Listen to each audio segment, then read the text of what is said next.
Let's get to our continued coverage right now of former President Donald Trump's legal troubles. Today, history is being made as he becomes the first former American president to stand trial. And unlike his civil trials, this is criminally, Trump is required to attend the trial in person.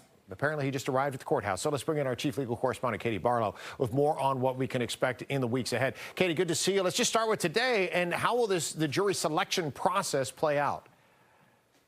You're right, Steve. We kick off this morning in the hush money payments trial, which is over these 34 felony counts related to the attempts to cover up a sex scandal leading up to the 2016 campaign.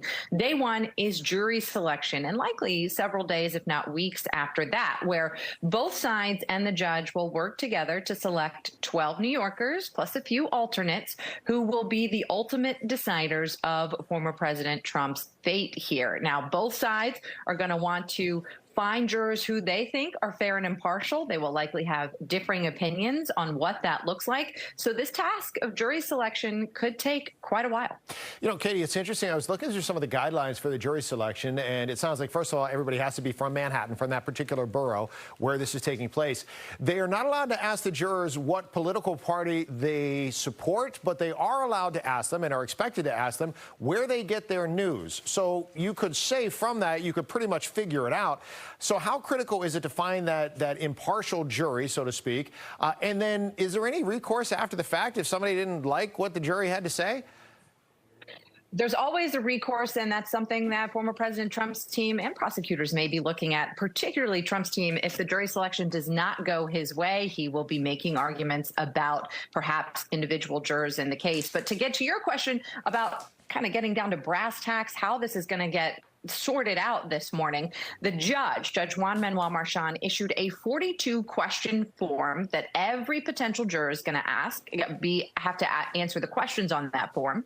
And that includes questions getting at certain things like, what is your media diet, and where do you get your news, and things like, are you a member of certain groups like QAnon or Antifa? But they are not, according to the judge's order, allowed to ask the individuals if they've donated to a political party, how they voted, or if they've registered for a political party. But jury selection is a little bit more art than science. And so both sides will be looking to craft questions to kind of suss out exactly what the judges think and what the potential jurors think and believe. And perhaps their political leanings may be obvious from the answers to some of those other questions. You know, Katie, if you or I got selected for a potential jury and we went into our respective courthouses, they might be able to select that jury in no time at all, right? If it's a low-profile case. This is a high-profile case. Do you think they get through this on day one, or is this going to be a multi-day process to try to find 12 people plus alternates that fit the mold? Almost certainly not done in day one. Again, they're going to need to find 12 jurors of former President Donald Trump's peers in Manhattan, plus a few alternates. The folks I spoke to who used to work in the office, who tried dozens, if not hundreds of cases in New York, think that this could take up to a week or even 2 weeks. What I'm going to be looking for today, the jurors have the opportunity to self-identify as unable to be impartial. And this is going to be a huge question for a very well-known, if not the most famous American at the moment, Donald Trump. And so I'm looking to see how many potential jurors right off the bat self-identify as unable to be fair and impartial. And that might give us a little bit of a gauge of how difficult it's going to be to find 12 people who think that they can be fair and impartial about someone who certainly has a reputation. Yeah, we're taking a look, Katie, as you're talking there, a live picture from the courthouse today where this is all playing out. You know, Katie, my thought process was the same as yours, because apparently it's just a simple raise your hand if you want to opt out of this, if you don't think that you can be fair and impartial. But you also don't want the other extreme, which is somebody that wants to showboat off of this, right? And cashing off of opportunity of being someone who was on that jury.